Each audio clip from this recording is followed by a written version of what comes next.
Hello everyone, welcome back to my channel Foster academy and I hope you all are well and healthy. और सभी की पढ़ाई भी बहुत अच्छे से चल रही होगी।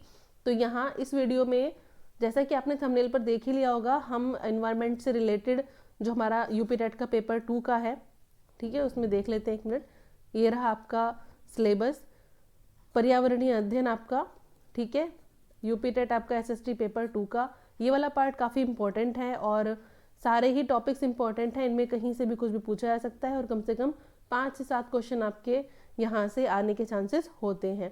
तो आपको बहुत इजीली आप ये पार्ट कर सकते हो, ठीक है। क्वेश्चंस इसमें से बहुत सारे रेडी हो जाएंगे। तो अभी आपको क्या करना है, मैं आपको ये सारे के सारे जितने भी टॉपिक्स हैं ये यहाँ पर क्लियर करा दूंगी और आपको प्लेलिस्ट में जाना है और वहाँ पर चेक कर लेना है वीडियोस और अच्छे से उनको देख लीजिए, आपके क्वेश्चंस बिल्कुल रेडी हो जाएंगे, ठीक है। चैनल को सब्सक्राइब कर लीजिए और वीडियो को लाइक कर देना अगर अच्छी लगे तो। चलिए शुरू कर लेते हैं अब ये टॉपिक हमारा, ठीक है। जैसे कि फर्स्ट टॉपिक है हमारा पर्यावरण। तो ये कई पार्ट में डिवाइड करूंगी मैं वीडियो को, नहीं तो बहुत ज़्यादा लेंदी हो जाएगी और फिर आप देख भी नहीं पाओगे ठीक से, है ना। तो देखिए ये है पर्यावरण। तो पर्यावरण जो शब्द है वो 2 शब्दों से मिलकर बना है। पहला है परि और दूसरा है आवरण, ठीक है। परि प्लस आवरण। तो परि का क्या अर्थ है? परि का अर्थ है चारों ओर और आवरण का अर्थ होता है घेरा, ठीक है। परि का अर्थ क्या होता है? चारों ओर और आवरण का अर्थ होता है घेरा। तो हमारे चारों ओर जो भी दिखाई देता है, जैसे कि हवा, पानी, मिट्टी, धूप, पेड़ पौधे, जीव जंतु, मनुष्य और भी बहुत सारी वस्तुएं हमारे आसपास होती हैं। तो ये सभी क्या होती है? पर्यावरण का पार्ट होती हैं, हिस्सा होती हैं। तो ये सभी हमारे जीवन को प्रभावित करते हैं कहीं ना कहीं, ठीक है।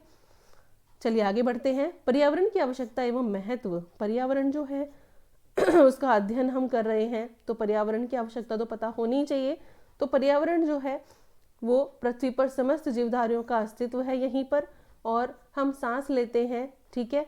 और सांस लेते हैं तो ऑक्सीजन हमें पर्यावरण की हवा से मिलती है। इसी तरीके से जल भी हमें कहाँ से मिलता है? जल भी हमें यहीं से अपने आसपास से मिलता है, हमारे चारों तरफ है, ठीक है। और जीवधारियों के लिए ये आवश्यक है, अगर जल नहीं होगा तो हम जीवित नहीं रह पाएंगे। यहाँ तक कि हमारी मूलभूत आवश्यकताएं जो हैं वो भी यहीं से ही पूरी होती है। कहाँ से? पर्यावरण से, यानी हमारे चारों तरफ के एनवायरनमेंट से, ठीक है। जैसे कि भोजन, कपड़ा, मकान। फिर है अन्य जीवों को भी भोजन और आवास की जरूरत होती है, जैसे कि हमें होती है। पर्यावरण के प्रकार 2 भागों में हमने डिवाइड किया है पर्यावरण को, ठीक है। पहला है हमारा प्राकृतिक पर्यावरण और दूसरा है हमारा मानवीय पर्यावरण। यानी प्राकृतिक जो नेचुरल है बिल्कुल, जो हमें मिला है, और मानव निर्मित जो मानव ने खुद बनाया है, यानी वो एनवायरनमेंट जो हमें शुरू से ही मिला है प्राकृतिक तरीके से, और मानव निर्मित होता है वो एनवायरनमेंट जो हमने खुद बनाया है अपने आसपास। तो प्राकृतिक जो पर्यावरण है उसमें आता है आपका जल, यानी आपको पता है कि आपका जो ग्रह है, हमारा जो ग्रह है पृथ्वी, ठीक है, उस पर जल की मात्रा बहुत ज़्यादा है, इसलिए उसको नीला ग्रह भी कहा जाता है पृथ्वी को। इसलिए जल, जलमंडल। दूसरा है वायु, यहाँ वायु भी पाई जाती है, तो वायुमंडल। इसके अलावा ज़मीन है जहाँ पर हम रहते हैं, तो ये हुआ हमारा स्थल मंडल। और जब ये तीनों चीज़ें जहाँ पर मिल गई वहाँ पर क्या हो गया? लाइफ बन जाती है, यानी जीवन आ जाता है। और जीवन जहाँ आ गया उसको कहेंगे जैव मंडल, ठीक है। जीवित रहने के लिए इंसान को जल, वायु और जमीन, ये तीनों चीज़ें तो चाहिए ना। तो जब ये तीनों चीज़ें मिल जाती हैं तो क्या बन जाता है? जैव मंडल, ठीक है, जहाँ पर सजीव रहते हैं। दूसरा यहाँ पर मानव निर्मित पर्यावरण। तो मानव निर्मित में इमारतें आती हैं जो हमने बनाई हैं, पार्क, पुल, सड़क, स्मारक और उद्योग, ये सभी चीज़ें आती हैं जो मैन मेड है, यानी इंसान ने बनाई है। इसको आप सामाजिक पर्यावरण भी कह सकते हैं, ठीक है। तो पहले प्राकृतिक पर्यावरण देख लेते हैं। जैसे कि मैंने आपको बताया कि जल, हवा, मिट्टी, पेड़ पौधे, जीव जंतु, सूर्य, नदी, पहाड़, ये सारी चीज़ें हमारे आसपास है, प्राकृतिक तरीके से मिली हैं हमें, तो इनको हमने स्वयं नहीं बनाया है। फिर है, इसको हम फिर से 2 भाग में बांट देते हैं प्राकृतिक पर्यावरण को। ये है हमारा एक जैविक पर्यावरण और दूसरा है हमारा अजैविक पर्यावरण। जैविक मतलब होता है जहाँ पर क्या है? लाइफ है, यानी जिंदगी है। इसके अंतर्गत सभी प्रकार के जीव जंतु, मनुष्य, पेड़ पौधे ये आते हैं। और अजैविक होते हैं नॉन लिविंग, ठीक है, जिनमें लाइफ नहीं होती, जीवन नहीं होता। जैसे कि भूमि, जल, वायु। और इनके तीन रूप हैं। पहला हमने वहाँ पर देखा था, डायग्राम में जो देखा था, स्थल मंडल है। पृथ्वी की सतह के ठोस भाग को हम क्या कहेंगे, स्थल मंडल या फिर भूमंडल कहते हैं। और इसमें स्थल के ऊपर जो भी चीज़ें आती हैं वही इसके पार्ट हैं, जैसे कि पर्वत, पठार, रेगिस्तान, मैदान। ठीक है, ये सब इसके हिस्से हैं, पार्ट हैं। दूसरा है आपका जल मंडल। जल मंडल यानी जहाँ पृथ्वी पर जितना भी जल है उस पूरे जल को मिला के क्या बनता है, जल मंडल। पृथ्वी के जल वाले सभी भागों को सम्मिलित रूप से हम क्या कहेंगे, जल मंडल। पृथ्वी का लगभग 3/4 जो भाग है वो जल से घिरा है। इसके अंतर्गत महासागर, सागर, नदी, तालाब, झील, नहर, नाले आदि ये सब शामिल होते हैं। थर्ड है हमारे पास वायुमंडल, यानी वो मंडल जहाँ पर वायु पाई जाती है। ठीक है, तो पृथ्वी के चारों ओर आपको पता है पाई जाने वाली वायु वायुमंडल का निर्माण करती है। और इसमें कुछ गैसेस हैं जैसे कि oxygen, nitrogen, carbon dioxide, argon, ये सब शामिल हैं। तो मानवीय पर्यावरण, अब हम बात करेंगे इसका जो दूसरा टाइप है, मानवीय पर्यावरण, यानी जो हमने इंसानों ने बनाया है, इसको सामाजिक पर्यावरण भी कहते हैं। ऐसी वस्तुएं जो मनुष्य द्वारा निर्मित हैं, जैसे कि मकान, सड़क, बाजार, गांव, शहर, रेल, मोटर, वायुयान, ये सभी सामाजिक पर्यावरण के भाग हैं। सामाजिक पर्यावरण का निर्माण हम प्राकृतिक पर्यावरण की सहायता से करते हैं। ठीक है, तो घर, परिवार, गांव, शहर, बाजार, पंचायत, थाना, डाकखाना, विद्यालय, अस्पताल, कारखाने और बहुत सारी संस्थाएं, जो इंस्टीट्यूट हैं, ये सभी सामाजिक पर्यावरण के अंतर्गत आते हैं। नेक्स्ट चलते हैं अब आगे। देखिए यहाँ पर आपको कुछ बताया जा रहा है। ये है पर्यावरण। पर्यावरण को हमने दो पार्ट्स में डिवाइड किया, प्राकृतिक और दूसरा मानवीय यानी मैन मेड। तो प्राकृतिक में दो पार्ट हैं, जैविक और अजैविक। इधर मानवीय में दो भाग हैं, भौतिक और सांस्कृतिक। फिर है जैविक में आते हैं पेड़ पौधे और जंतु, और अजैविक में आते हैं इधर प्राकृतिक वाले में स्थल मंडल, जलमंडल और वायुमंडल। बस ये चीज़ आपको ध्यान रखनी है। फिर आपको बताया जा रहा है कि सामाजिक पर्यावरण किस चीज़ से मिलकर बनता है। त्योहार, परंपरा, विभिन्न प्रकार के रीति रिवाज, ये सब हम समाज में रहकर ही तो करते हैं। और मेले, उत्सव, नृत्य, कला, संगीत, ये सभी कार्यक्रमों का आयोजन यहीं पर ही होता है। कहाँ पर, समाज में। तो इसको मिलाकर हमारा क्या बना, सामाजिक पर्यावरण। अब बात कर, हरे पौधे सौर ऊर्जा का उपयोग करके अपना भोजन स्वयं बनाते हैं, आपको पता है, इसलिए उनको क्या कहा जाता है, स्वपोषी उनको कहते हैं, यानी स्वयं का पोषण करने वाले। सभी जीव जंतु भोजन के लिए प्रत्यक्ष या फिर अप्रत्यक्ष रूप से किस पर डिपेंडेंट होते हैं, पौधों पर ही निर्भर होते हैं। पौधों से अपना भोजन लेने के लिए क्या करते हैं, उन्हें जो पौधों के ऊपर डिपेंडेंट होते हैं जीव, उन्हें कहते हैं शाकाहारी, जैसे कि हिरण, खरगोश, गाय, टिड्डा। इस प्रकार कुछ ऐसे जीव भी होते हैं जो शाकाहारी जंतुओं को अपना भोजन बनाते हैं। ऐसे को क्या बोला जाता है, मांसाहारी जंतु, जैसे कि शेर, बाघ, भेड़िया आदि। तो मांसाहारी जो जंतु होते हैं वो अलग अलग तरीके के जीवों को खाते हैं, अपना आहार बनाते हैं। और अंत में सभी जंतुओं का अवशेष फिर से मिट्टी में ही मिल जाता है, यानी सारे जंतु जब मर जाते हैं तो उनका जो अवशेष है फाइनली वो मिट्टी में मिल जाता है। इस प्रकार प्राकृतिक पर्यावरण का यह चक्र निरंतर ऐसे ही चलता रहता है। ठीक है, ये आपने पढ़ा होगा अच्छे से, तो इसको हमने एक बार रिवाइज भी कर लिया है। ठीक है ना। पर पर्यावरण के बारे में अच्छे से पढ़ा है कि पर्यावरण जो है वो दो भागों में हमने उनको बांटा, एक तो मैन मेड यानी मानव निर्मित और दूसरा है प्राकृतिक। ठीक है, तो अब हम प्राकृतिक संसाधन के बारे में पढ़ेंगे कि प्राकृतिक संसाधन क्या है। देखिए हमारे पास बहुत सारी आसपास की जो वस्तुएं होती हैं जिनका प्रयोग हम अपनी बहुत सारी आवश्यकताओं को पूरा करने के लिए करते हैं, उसको ही संसाधन कहते हैं। तो संसाधन क्या होता है समझना बहुत ज़्यादा ज़रूरी है। जैसे कि कोई एक वस्तु है, जब तक वो किसी प्रयोग में नहीं आ रही है तब तक वो कुछ नहीं है, लेकिन जब वो किसी प्रयोग में आने लगी है तो वो उस चीज़ के लिए क्या बन जाएगी, संसाधन। एक एग्जाम्पल देख लेते हैं। जैसे कि हमें प्यास लगती है तो पानी पीकर अपनी प्यास बुझाते हैं, तो पानी या फिर जल क्या है, एक संसाधन है। तो आप समझ गए होंगे जल क्या है, एक संसाधन।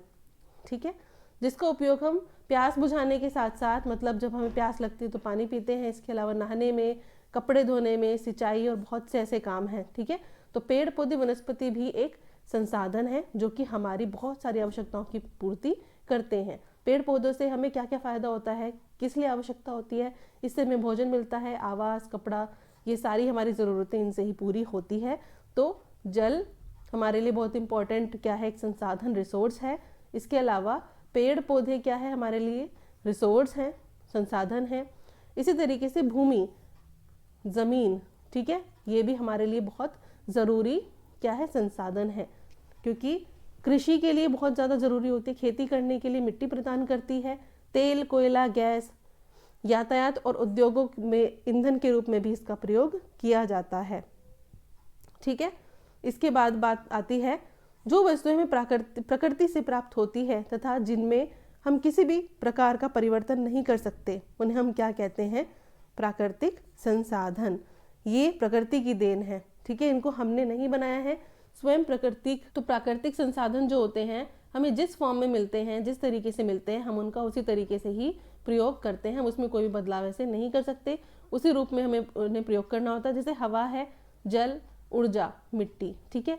स्पष्ट है कि ऐसे संसाधन जिनको बनाने में मनुष्य का कोई भी योगदान नहीं होता है, ये वाले संसाधन क्या कहलाते हैं, प्राकृतिक संसाधन कहलाते हैं। ठीक है, अब बात आती है मनुष्य की, कि मनुष्य जो है वो प्रगति कर रहा है और विकास और अस्तित्व जो है प्राकृतिक संसाधनों पर ही उसका निर्भर है।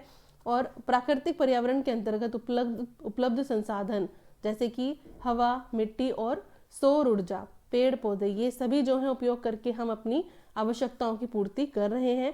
और अपने जो डेली एक्टिविटीज़ होती हैं, अपने काम हैं, उनमें हमारा पूरा जो चीज़ें हमें मिलती हैं वो प्राकृतिक संसाधनों से प्राप्त होती हैं और इनके बिना जीवित रहना संभव नहीं है, जैसे कि हवा, जल और पेड़ पौधे। इसके अलावा कुछ प्राकृतिक संसाधन ऐसे भी हैं जो हमारे जीवन को बहुत ईजी बना देते हैं और जिनकी वजह से हम बहुत कंफर्टेबल फील करते हैं और बहुत ज़्यादा हमें हेल्प मिलती है, जैसे कि खनिज पदार्थ, पेट्रोल, डीजल, कोयला, ये सब चीज़ें। ठीक है, तो प्राकृतिक संसाधन हमें प्रकृति द्वारा दिए गए कुछ उपहार हैं जो हमारे लिए बहुत ही आवश्यक है। इसलिए कहा जाता है कि प्राकृतिक संसाधनों का जो प्रयोग है वो बहुत सोच समझ के करना चाहिए। प्राकृतिक संसाधनों का अगर हम वर्गीकरण करें तो कैसे कर सकते हैं, तो देखिए यहाँ पर एक डायग्राम है। देखिए सबसे पहले यहाँ पर है प्राकृतिक संसाधन लिखा है, इसको दो पार्ट में हमने डिवाइड कर दिया है, जैविक में और अजैविक में। जैविक होता है जहाँ पर लाइफ है और अजैविक होता है जहाँ पर लाइफ नहीं है, या फिर आप कह सकते हैं नॉन लिविंग थिंग्स। तो जैविक में जंतु, वनस्पति आते हैं, ठीक है। फिर अजैविक जो है नॉन लिविंग, इसमें नवीकरणीय, जिनको रिन्यूएबल रिसोर्सेज भी कहते हैं, यानी दोबारा से जिनको पाया जा सकता है, और अनवीकरणीय, जिनको दोबारा से पाया नहीं जा सकता, जो एक बार अगर नष्ट हो गए तो उनको फिर से हम नहीं यूज़ कर सकते। तो दो तरीके के रिसोर्सेज हैं यहाँ पर अजैविक में, नवीकरणीय जिनको नया बनाया जा सकता है और अनवीकरणीय जिनको नया नहीं बनाया जा सकता है, फिर वापस से नहीं लाया जा सकता। तो नवीकरणीय में देखिए कौन कौन से हैं, वायु, वायु आपको पता ही है, वायु तो चलती रहेगी, जल भी बहता ही रहता है, मिट्टी, ठीक है, मिट्टी बन ही रही है, और सौर ऊर्जा, सौर ऊर्जा जो सूर्य की ऊर्जा। फिर अनवीकरणीय देखिए खनिज, खनिज पदार्थ जो होते हैं, मिनरल्स, एक बार यूज़ हो गए तो यूज़ हो गए और फिर वो खत्म हो जाते हैं। फॉसिल फ्यूल्स मतलब जीवाश्म ईंधन, ये भी एक बार यूज़ होने के बाद दोबारा से यूज़ नहीं किए जा सकते हैं, तो ये ध्यान रखना है। फिर है प्राकृतिक संसाधन, देख लेते हैं एक बार क्या है। सबसे पहले देखते हैं सूर्य। तो पृथ्वी में समस्त जीवन का आधार सूर्य ही है, हमें रोशनी मिलती है, ठीक है, और ऊर्जा का मुख्य स्रोत भी है। जो हमारा सौर मंडल है उसमें बिल्कुल सूर्य जो है वो मिडिल में है और ये सभी को एनर्जी प्रदान करता है, ठीक है। फिर है यह एक महत्वपूर्ण प्राकृतिक संसाधन है जिससे हमें गर्मी मिलती है और दैनिक जीवन जो है उसकी बहुत सारी आवश्यकताओं की पूर्ति करता है, जैसे कि जल चक्र बनाए रखने में, वायुमंडल में वायु प्रवाह बनाए रखने में, जलवायु को नियंत्रित करने में, पौधों को भोजन बनाने में भी हेल्प करता है, उनको ऊर्जा प्रदान करता है, नमी सीलन और ये सब जो एक्टिविटीज़ हैं, कपड़े सुखाना वगैरह, इन सब में भी घर में हेल्प करता है। तो ये क्या किस चीज़ की वजह से है, सिर्फ सूरज की वजह से, ठीक है। तो हमारा जो शरीर है वो सूर्य से विटामिन डी भी प्राप्त करता है और ये जो विटामिन डी है ये हमारी हड्डियों के लिए भी मजबूत बनाने के लिए भी बहुत ज़रूरी है, आवश्यक है। दूसरा हमारे पास रिसोर्स है वायु। वायु का आप सभी को पता है, हम सांस लेते हैं, ठीक है, और हमारे चारों तरफ जो है वो वायु फैली है। वायु हमारे लिए बहुत ज़्यादा आवश्यक है। भोजन और जल के बिना तो हम कुछ समय तक जीवित रह सकते हैं, लेकिन अगर वायु नहीं होगी तो हम जिंदा नहीं रह पाएंगे। तो वायु हमारे जीवन के लिए बहुत ही ज़्यादा महत्वपूर्ण है। फिर बात करते हैं जल की। ठीक है, तो जल ही जीवन है ऐसा कहा जाता है, और ये बिल्कुल ठीक भी है। हमारे शरीर में लगभग 70% जो पार्ट है, जो भाग है, वो जल का है। जल जो है वो शरीर के रक्त को क्या करता है, तरल बनाता है, और इसका जो प्रवाह है वो सरल बनाता है। इसलिए कहते हैं कि हमें पानी बहुत ज़्यादा पीना चाहिए। ठीक है, क्योंकि ये प्रवाह जो है रक्त का वो सही रखता है। खाना पचाने एवं अनावश्यक पदार्थों को पसीना, मलमूत्र आदि के रूप में शरीर से बाहर निकालने में पानी बहुत ज़्यादा हेल्पफुल होता है। तो इसके अलावा दैनिक क्रियाएं और बहुत सी होती है जिसमें पानी की हमें ज़रूरत पड़ती है। अगला रिसोर्स देखते हैं, अगला संसाधन प्राकृतिक, ये है भूमि हमारे पास। तो वायु और जल की तरह ही भूमि है जो हमारे जीवन का बिल्कुल आधार है। हम इस धरती पर ही रहते हैं, इस भूमि पर ही रहते हैं। ठीक है, और भूमि है जो हमें अन्न, फल, सब्जी, औषधि और इमारती लकड़ी, ये सभी चीज़ें प्रोवाइड कराती हैं। पौधे, वृक्ष अब जीवन का आधार है। भूमि ही जल और खनिज का भंडार है। यहीं पर तो ये है ना, जल और खनिज भी तो भूमि पर ही है, और खेती एवं वनों के लिए भी बहुत ज़्यादा आवश्यक है। अगर हम देखें तो जनसंख्या में वृद्धि हो रही है लगातार, और बढ़ती हुई जनसंख्या की जो आवश्यकताएं हैं वो भी बढ़ रही हैं, और कृषि और उद्योग धंधों पर ये चीज़ प्रभाव डाल रही है। और दिन प्रतिदिन कृषि और उद्योग जो है वो बढ़ रहे हैं, और हमारे इसकी वजह से क्या हो रहा है, प्राकृतिक संसाधन भी प्रभावित हो रहे हैं। जनसंख्या बढ़ेगी तो लोगों की आवश्यकता बढ़ेगी, आवश्यकता बढ़ेगी तो संसाधन भी ज़्यादा चाहिए। यदि हम बिना सोचे समझे इस तरीके से ही दोहन करते रहे प्राकृतिक संसाधनों का, तो ऐसा दिन दूर नहीं है जब ये सभी खत्म हो जाएंगे। ठीक है, प्राकृतिक संसाधन है, रिन्यूएबल है कुछ, पर इसका मतलब ये नहीं है कि आप इनका अंधाधुंध यूज़ करें। ठीक है, खनिज जो है वो खत्म हो जाने के बाद फिर से वापस नहीं आते, तो वो भी कंसर्न का एक मैटर है, एक चिंता का विषय है। इनसे वंचित न हो जाए, ऐसा ना हो किस दिन। अतः हमें प्राकृतिक संसाधनों के महत्व को समझना चाहिए और संतुलन तथा बचाव के उपाय करने। इस प्रकार से हम देखते हैं कि जो संसाधन है बहुत ज़्यादा हमारे लिए ज़रूरी हैं, और हमारे विकास के लिए, मतलब मानव जीवन हो, पेड़ पौधे हो, जीव जंतु हो, कुछ भी हो, प्राकृतिक संसाधन हर किसी के लिए ही महत्वपूर्ण है, और सभी एक दूसरे पर ही निर्भर हैं। तो इनके संरक्षण के लिए लगातार जागरूक रहने की ज़रूरत है, और लोगों को भी जागरूक करने की ज़रूरत है।